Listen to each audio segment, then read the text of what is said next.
All right, everyone. Here we are again. It is near the end of the year. It is the end of Hanukkah. It is almost Christmas. And I want to say this is From the Margins with James Auffant, my dear friend and mentor and attorney from Central Florida, Orlando, Florida, to be exact. He is a father, a grandfather, a husband. He is all kinds of political awareness here in Florida. Welcome again, Jimmy. How are you? I'm doing fine. How are you? I am alive and kicking. I am looking forward to, I guess, spending some time with my family in Chicago coming up and just kind of like slowing things down, but not too much because politics keeps going. How about you? What are your plans for the holiday? Oh no, the family. I'm picking up my grandkids from North Carolina this evening, and then the rest of the week we're going to be home, enjoying myself. And for the record, my grandkids from North Carolina are 19 and 16, so we go out and we have pizza and we talk and we go hours talking about AI and how bad it is and stuff like that. So it's going to be a fun holiday. So yes. Excellent. All right, excellent, Jimmy. Are you gonna do any special desserts or cooking Oh, well, or we already have passion fruit ice cream, pineapple ice cream, guava ice cream, apple pie ice cream, cherry pie ice cream, strawberry, and vanilla. But that's just for I have two kids that come to the party that don't eat vanilla. I have one kid who only eats strawberry. I have those people who consider guava passion fruit and pineapple too tropical for them. So for them, I have apple pie ice cream and cherry pie ice cream. So yeah, it's a little bit mercy? Wow. Wow, that sounds great. A smorgasbord of delicious flavors of ice cream. Enjoy, Jimmy. That should be I will. great. And you enjoy in Chicago. You're going to be cold. That's Uh, true. I'll be cold. I'll be wearing a lot of turtlenecks. from my experience in O'Hara, I don't envy you being in O'Hara this time of the year. It's not a friendly airport any time of the year, but this time of the year, I understand it's even worse. It's more Yes. congested. I, Yeah, I'm hoping that, of course, things go smoothly and to get in very quietly and get out very quietly. But I'm looking forward to seeing my mom and just being back in Illinois. It's been several years, I think, since before the pandemic. Oh no, I take that back. It's been about 3 or 4 years. that's a long time. Anyway, Yes, yes. All right, so. Whew, the politics just don't stop, no matter what. A lot of things have been happening. And the last time we spoke, which was just several days, the Department of Justice, the DOJ, released hundreds of thousands of pages of the Epstein file. However, most of them are are blacked out, so they count them as release. And I've always wondered, you release something that I can't read. So did you really release it, or you just saying, "Hey, there's all this information in here, but I'm not going to tell you what it is." So it's interesting, and it's interesting what they chose to release. Look, I'm not a defender. Of Bill Clinton. Bill Clinton and I don't see eye to eye in a lot of things, so I'm right. going to start by that. But there's a lot of photos of Bill Clinton, but there was one that came out Sunday that I found interesting that was in a drawer with Mm, Donald Trump with four young ladies whose faces were not covered. And then it was deleted. And the excuse that Trump's lawyer gave, the second in command, was kind of interesting. Now, okay. let's listen to this, people. The excuse why they deleted the photo of Donald Trump with four young ladies is because they were protecting the victims. So, are you telling me that Donald Trump took a picture with four victims? Just a question. You're saying we deleted that picture to protect the victims. Okay.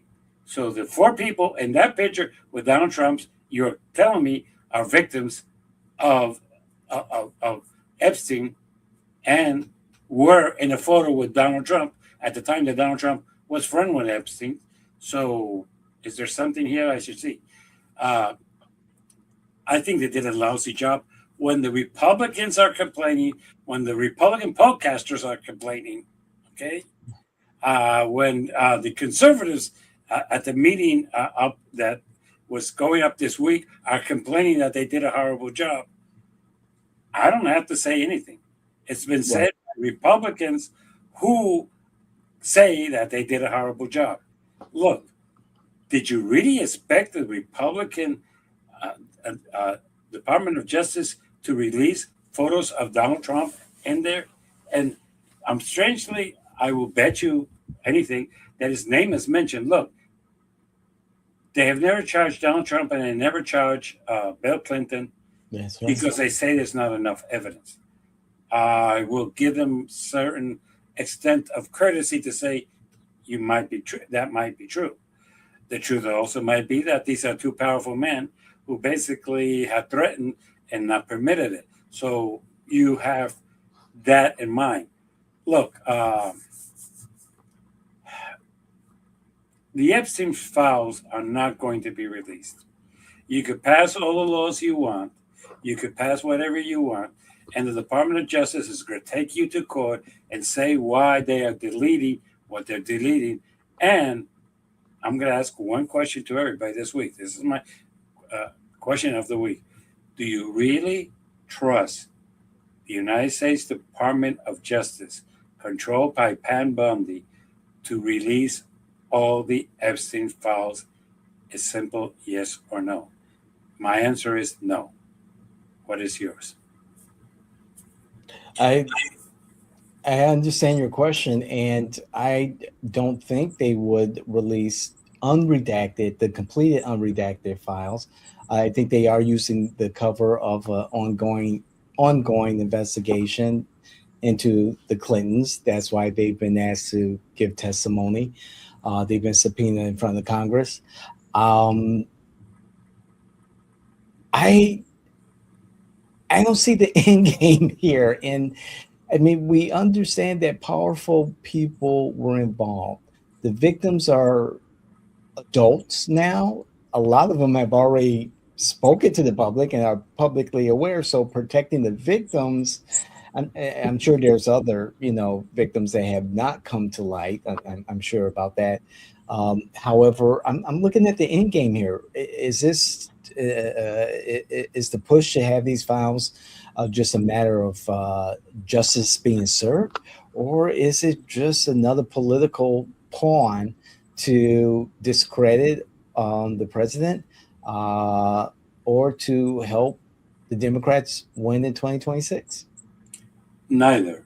The push is from people who really believe that these things should be released. But look, you have a point, and I'll accept it. Bill Clinton is not going to help the elections of 2026, one way or the other.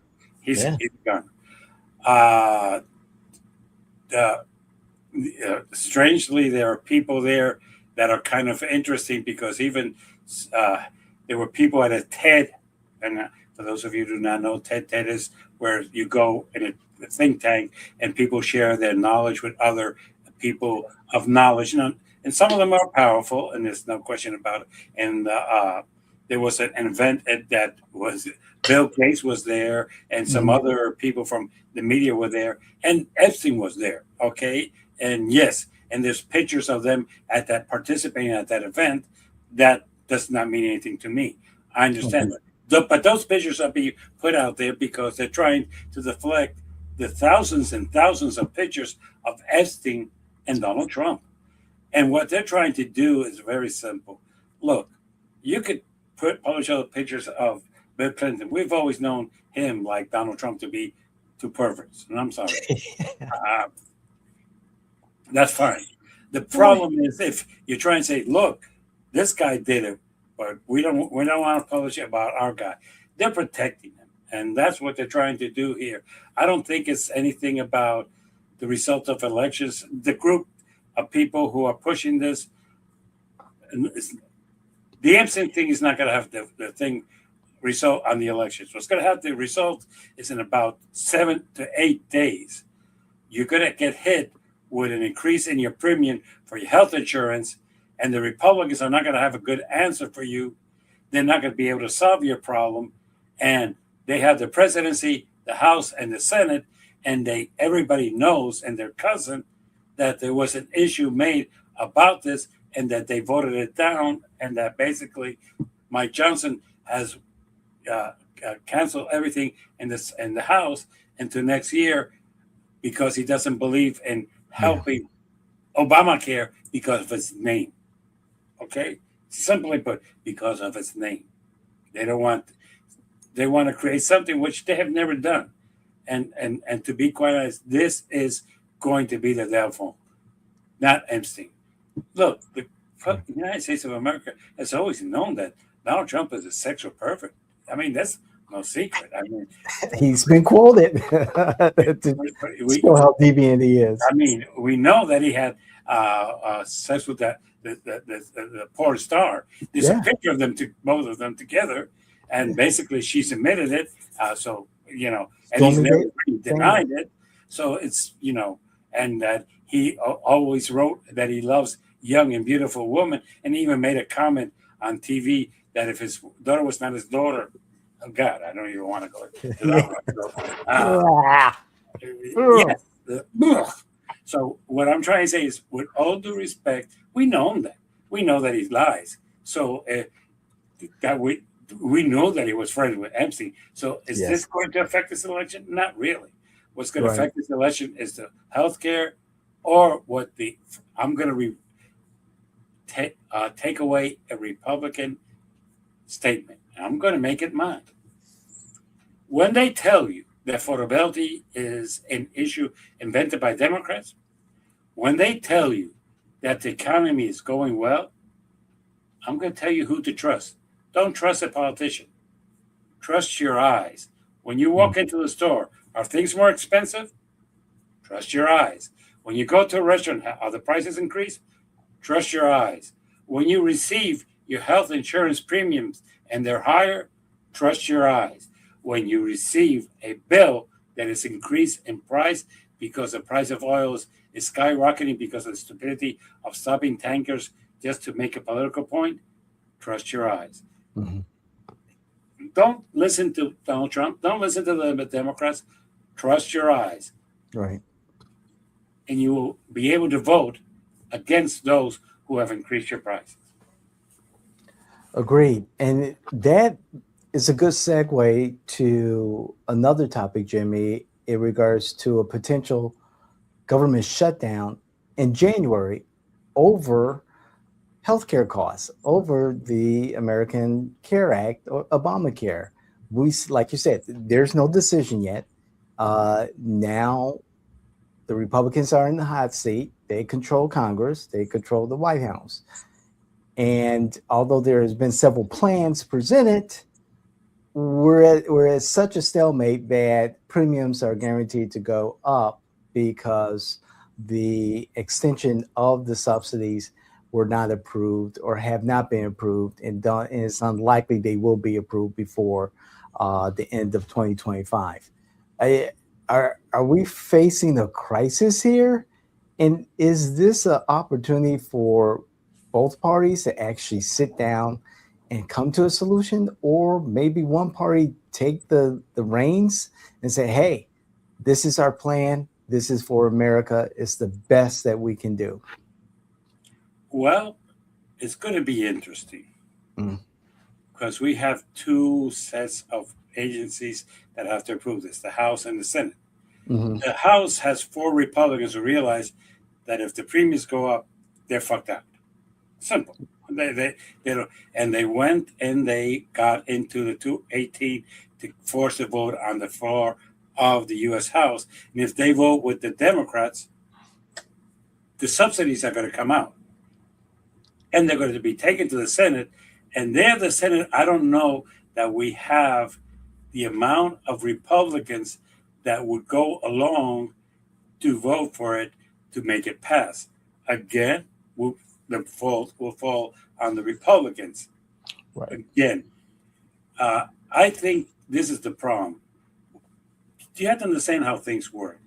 When Obamacare came out, it was not popular because there were Okay. certain lies mentioned that if you want your doctor, you keep your doctor. Well, maybe you got a new policy with a different company, and that company, your doctor did not take it, that policy, so basically you could not keep your doctor.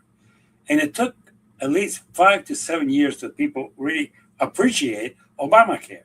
And now, from the unpopular thing it was when it was passed in 2009 to the popular it is now in 2025, is the matter of growth and people observing how it worked and how it did help them or not help them, or how it made life easier for them. If the Republicans come up with a plan right now to be the best in the world, but it's going to take people at least 10 years before they feel comfortable with it, Right. before doctors start accepting it, before insurance companies work with it. So even the savings plan say, we're sending you $3,000, and also they need to pay their rent, and now they have no money for medical expenses. Yes, that might be the problem when people realize, or they did save the money for medical bills, but it was not enough. Again, they're going to it's going to be a thing. Plus, look, if you send to every citizen of this country $5,000, just to take a number, you're talking in the trillions. You're just saying we don't want to pay Obamacare because we don't want to do something that was passed by one party. That's how bad this country's gotten. So, realistically, this is the other problem. If they try to create a new plan, they don't have the votes in the Senate to do it.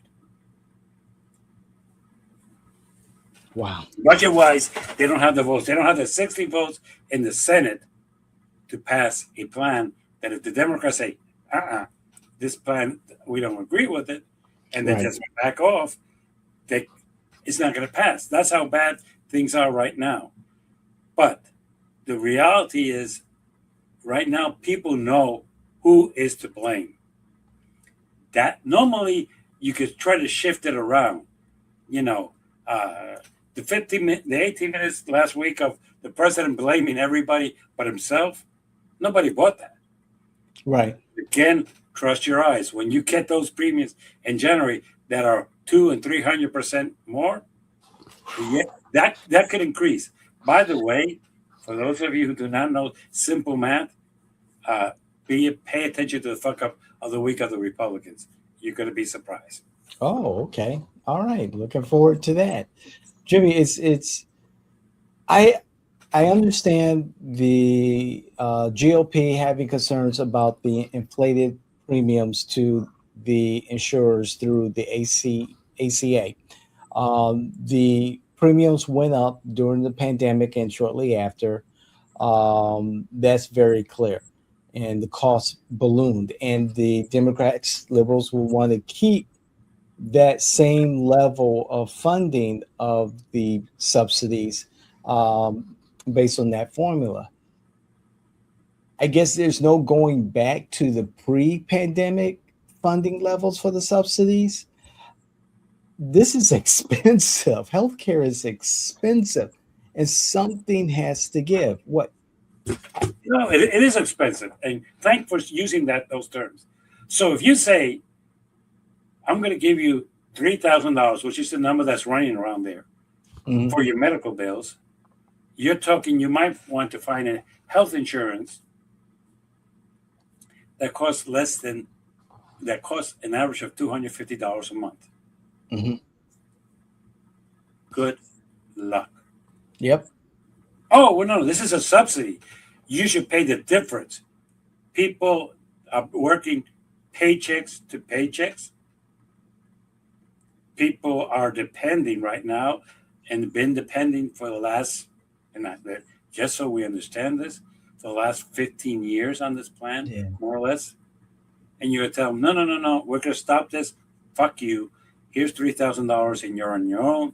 Mm-hmm. Yeah, that's really, really going to be popular. The people are going to say, yes, thank you for doing this for me. Look, it's because the Congress does not have, it's the pan. You want to reduce premiums? It's very simple. Okay. Very simple. everybody from 50 to 65 can buy into Medicare. Now you have reduced the Yes. market out there in half. Okay? So now you're going to have to compete. Those of you who are in the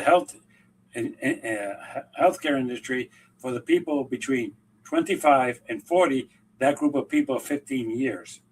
That's for the record. And that is the people you're going to have to compete for, who are basically healthy. Correct. That's correct.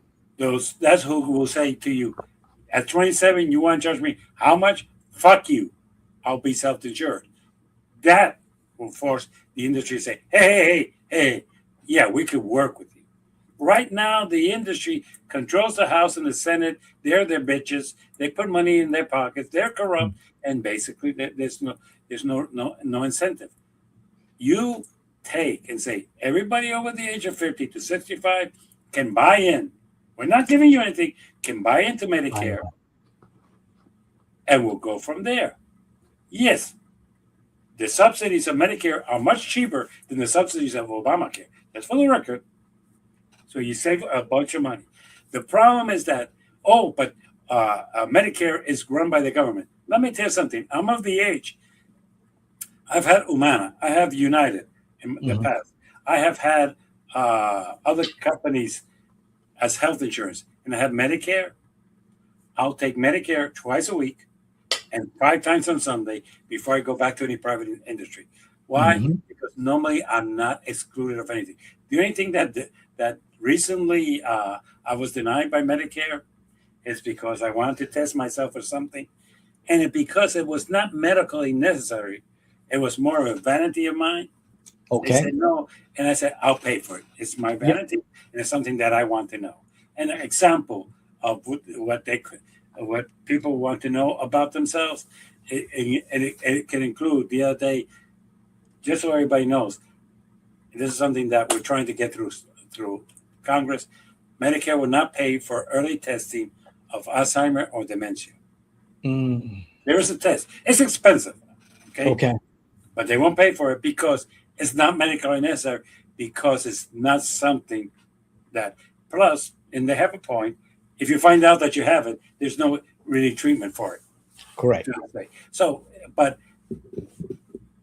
if you take back and say, hey, people, you want this?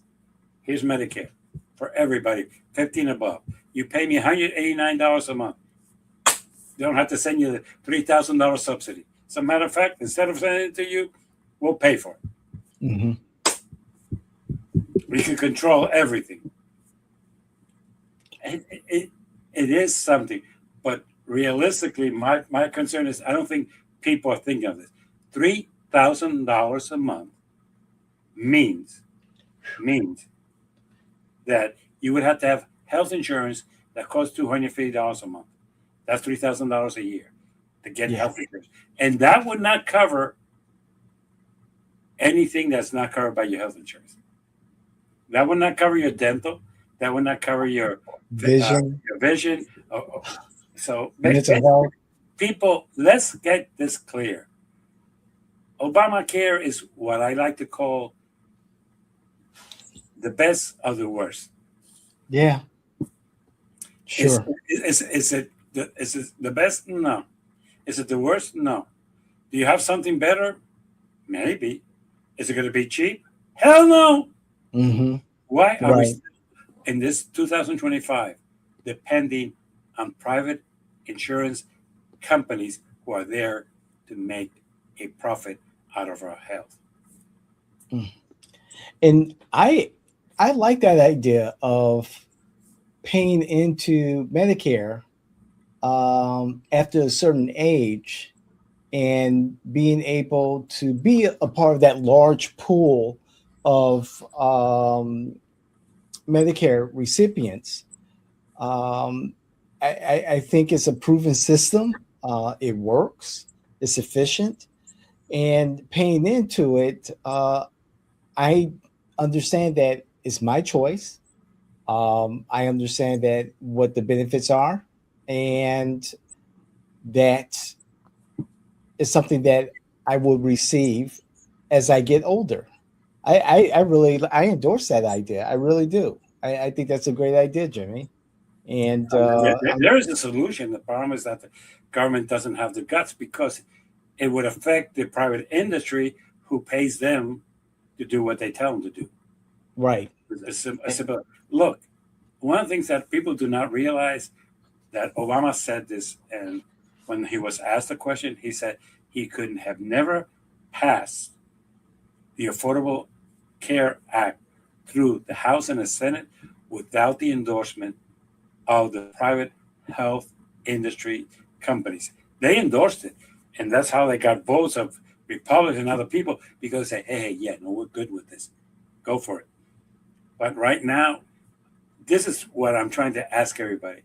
You're telling the people of the United States for the last 15 years, we have been paying your premiums or subsidizing your premiums or whatever you want to call it. And now we're going to say, fuck you, you're on your own. That's going to be an interesting reaction of the American people. I think that if they don't do something quick, and I'm saying this in very respectful, if they don't do something quick, they're going to have a major problem because this is I want to talk now as a politician. We are today 9 days away from starting 2026. Correct. Once you start 2026, you and I have worked campaigns and still work campaigns. By January, if you're running, you have to be in full mode. That's right. Okay? And if you're in full mode and you're running for re-election as a Republican in a purple district, and you're going to tell people, well, we hate Obamacare because it's not good for you. And I know you like it, but I don't like it. So I'm telling you, fuck you, but vote for me. It's not going to happen. Stuff. And Jimmy, we're seeing what approximately 50, legislators, congresspeople, decide that they're not going to run again. They're going to retire. Well, do they see the painting on the wall, the writing on the wall? As a matter of fact, the biggest example this week, the biggest to me, and nobody's talking about this, is Potomac in New York.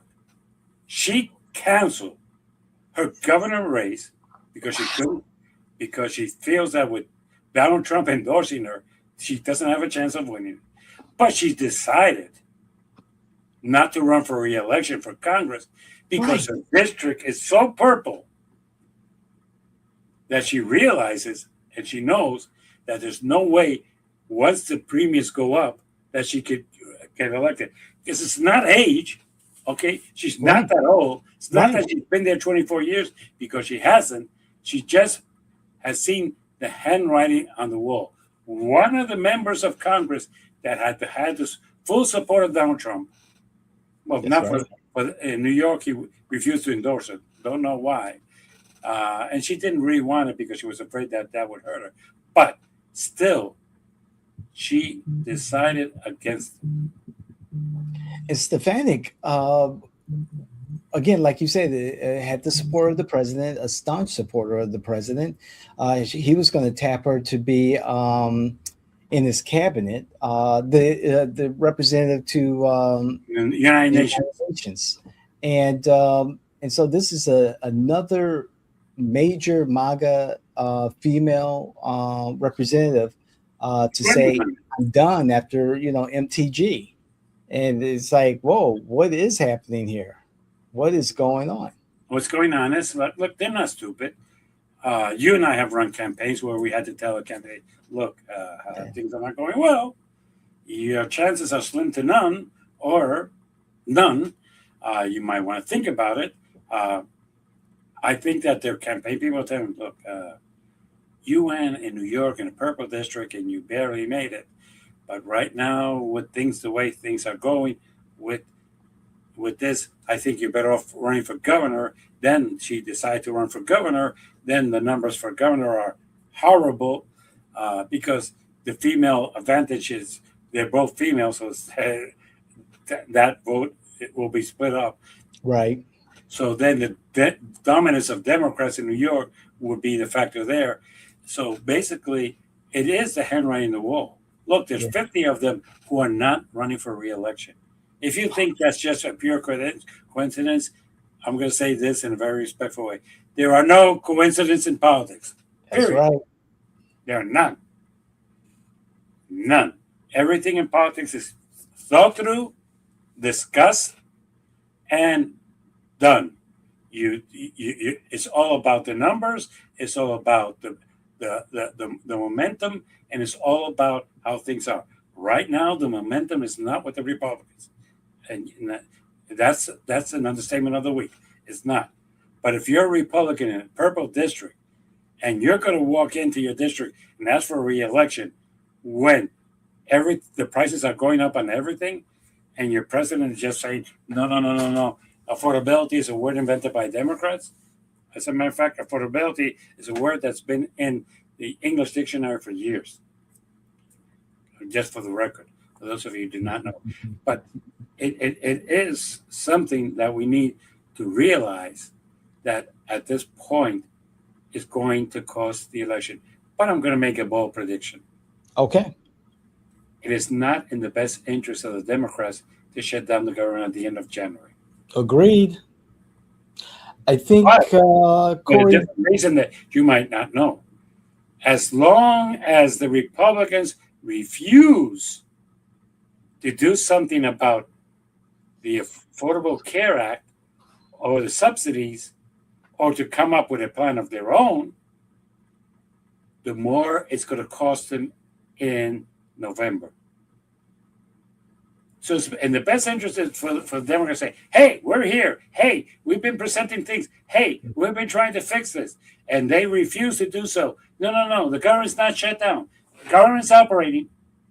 There's no reason for Mike Johnson to close down the House or for John to close down the Senate. No. We're here.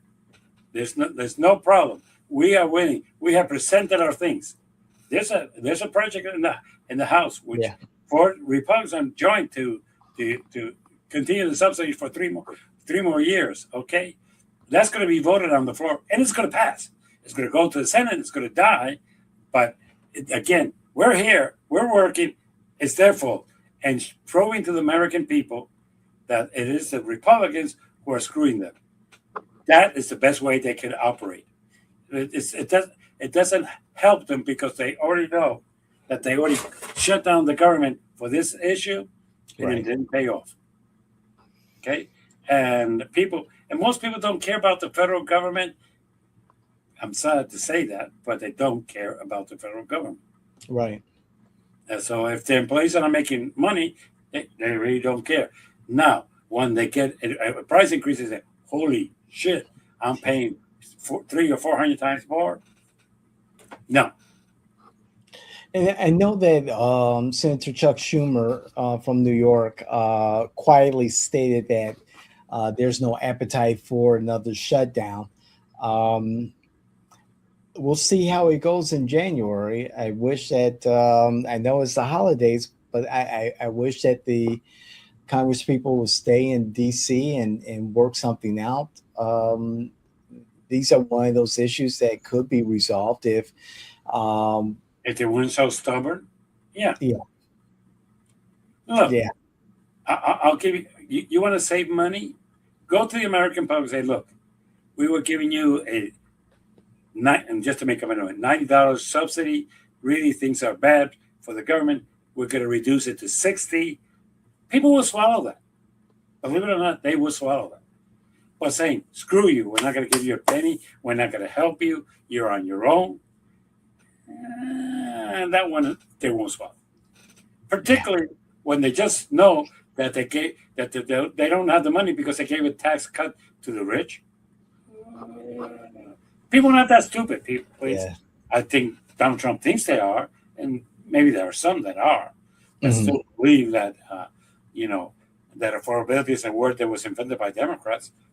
And the other day, the one good thing about Google is if you go into Google and ask them to look up a word in the English dictionary of 1998, and ask them to look up in that dictionary and look up the definition of that dictionary, 1998, of affordability, it will give you that definition. Yeah. Just saying, affordability is not something that Democrats invented. But again, don't trust me. Don't trust the politician. Trust your eyes. Are the prices increased? Yes. Yes. Is everything more expensive? Yes. Sure. Are you paying more for your health insurance? Yes. Oh, So yes. basically, this is what you need to trust. Don't trust me. Don't trust David.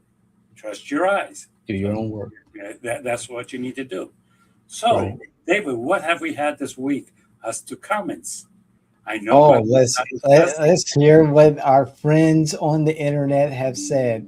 Let's go with YouTube because that's where the majority of the comments have come from.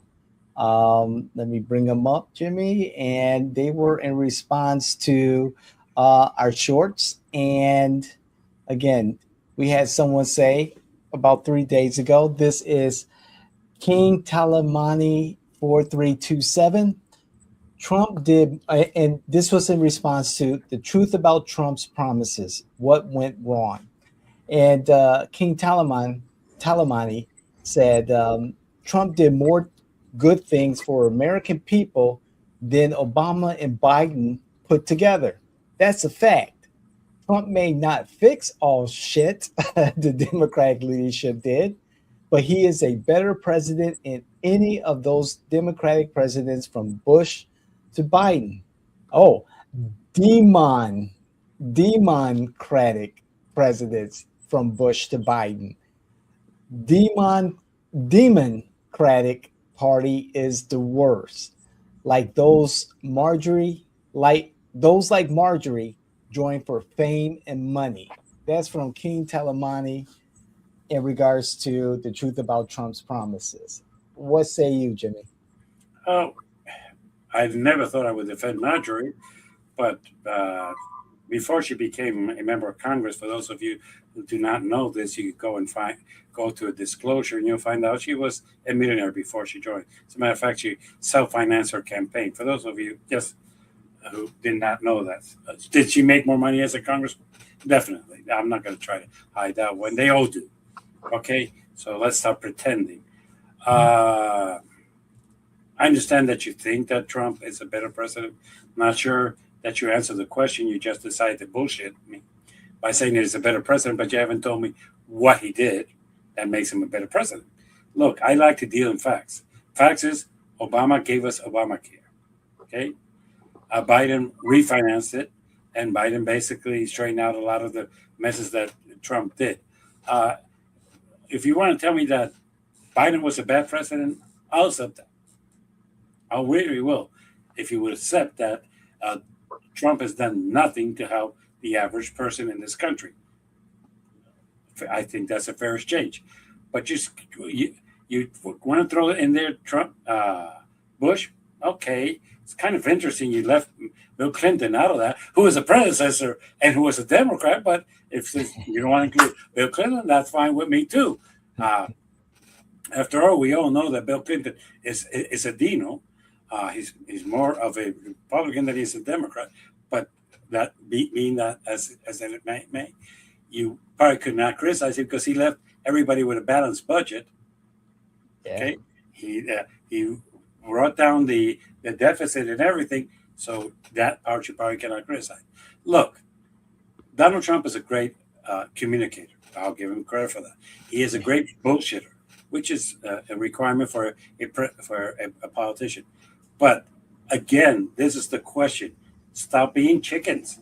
Tell me what he has done. Saying that he's better than the others is bullshit because you haven't said what they did wrong and what he did right. But I have a question for you, sir. Are you receiving the Affordable Care Act? If you are, that was Obama. Are you receiving tax cuts that were passed by Biden? Then you're being a hypocrite. Look, this is a very simple thing. Tell me, in his second election, what he's done that improves your life. Simple question. Please answer it if you can. Okay? Okay. All right. And there you go, King Talamani. We have another comment to the same short form content about the truth about Trump's promises. This is from Julio, VK7OQ. And this was 3 days ago on YouTube. And Julio just said, "We love Trump." That's it. And that's fine, Julio. Si estás enamorado, I'm happy for you. If you're in love, that I'm happy for you. Well, you said we love Trump, so I'm assuming it's you because you cannot speak for other people. But look, I have no problem with those of you who love him. The question was very simple. What has he done to improve your life? If he has done something, tell me, and I have no problem. Do you think he's great because, as a matter of fact, I'll go Julio for you. Why? Because I don't love Obama. I don't love Biden. There's no politician in this country, president or past, I could use the word I love him. I admire some of them. I respect others. But love is a word that I give my family, my wife, and those people special in my life. Love is a little bit of a strong term for me. That's why we never say that I love the politicians. But if you're in love, more power to you. But please tell me why. Simple question. There you go, Julio. Tell us why you love Trump. And the next two comments on YouTube, Jimmy, come from a segment you did in regards to the Supreme Court. And I'm glad that they asked these questions or made these statements because the short form content that we created from that conversation was called The Supreme Court Matters. It issues opinions, not decisions. And I remember having that conversation with you. And so Tina Taco 236 said, duh, look at Democrats' Supreme Court plants. They can't define a woman, and most of the time start off questioning with, I don't understand. Ketanji, Justice Ketanji Brown Jackson, shouldn't even be on there if you ask me. Your thoughts? Well, you have a point, Ms. Taco. All the appointments to the Supreme Court are political. Let's stop pretending that they're because they're brilliant minds. I mean, coming at, it leaves me a lot to be desired. As a matter of fact, Thomas is not that smart. And by the way, if you think that the judges write their decisions, no, they have brilliant attorneys there who write them for them. Yes, they gear them and they change them and this and that. But realistically, the problem is that you need to listen to some of the arguments made in front of the Supreme Court. Sometimes I don't understand what law school they went to, and I'm an attorney. I don't understand. I understand they're trying to sell a point of view that's unpopular. That's which will end up with the fuck of the week for the Republicans. Yes, I understand that. But if you're going to say she doesn't qualify, why? Because she's black? Because she's a woman? Or because she happens to make statements that, you know how Clarence Thomas stays out of trouble? This is historical, and you can look. He does not ask questions during oral arguments. He does not say a word during oral arguments because he's afraid what's going to come out of his mouth. So he just clamps down. The other justices ask questions or make comments. Mm-hmm. When you go to the Supreme Court and make an allegation that is stupid or lie, they're going to call you out. Yes. Really, to say that the president has all the powers of the world and he could take care of terrorists when the Constitution gives the power of terrorists to the U.S. Senate and the U.S. House, not to him, but they're afraid to do anything about it. Yes, he does not have that power. It's not under the Constitution. We all know that. And for again, stop being partisan. Yeah. Look, some of the Supreme Court justices do not are questionable, and I will accept that as an attorney. But realistically, to think that only the Democrats appoint people that favor their point of views, this has been historical, been since the beginning of the nation. So it's not. Maybe you're surprised that it is, but that's the way it is. You do not basically.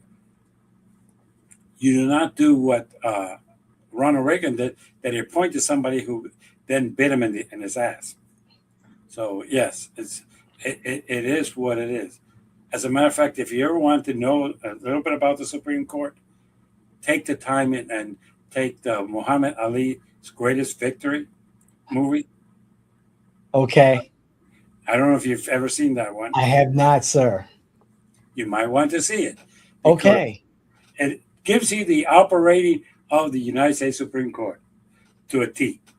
Okay, to its most basic ingredients. So yes, it would be. As a matter of fact, basically one of the appointments made by Mr. Nixon in that court was not the smartest kid in the block, and it is shown clearly in that movie. So yeah. Also, President Eisenhower had some misgivings about appointing Warren and Brennan to the court. He thought he was trying to balance the court politically, and he inadvertently created the most progressive era of the Supreme Court. Just a little history I recently found out about. Well, yes, but Warren forced himself on the Supreme Court. Okay. He held back the California delegation until I promised him that he would make him Chief Justice. Yes, that's correct. Yes. So I'm not sure if I could have appointed him if it wasn't for that. Right. Brennan he was going to appoint. Right. And you have to understand there's something that you people do not understand. Back then, the Progressive Party was the Republicans. It was not the Democrats. Yeah. Parties have inverted. How did that happen? Wow. Lyndon B. Johnson. Good point. There you go. The end of segregation in this country. Exactly.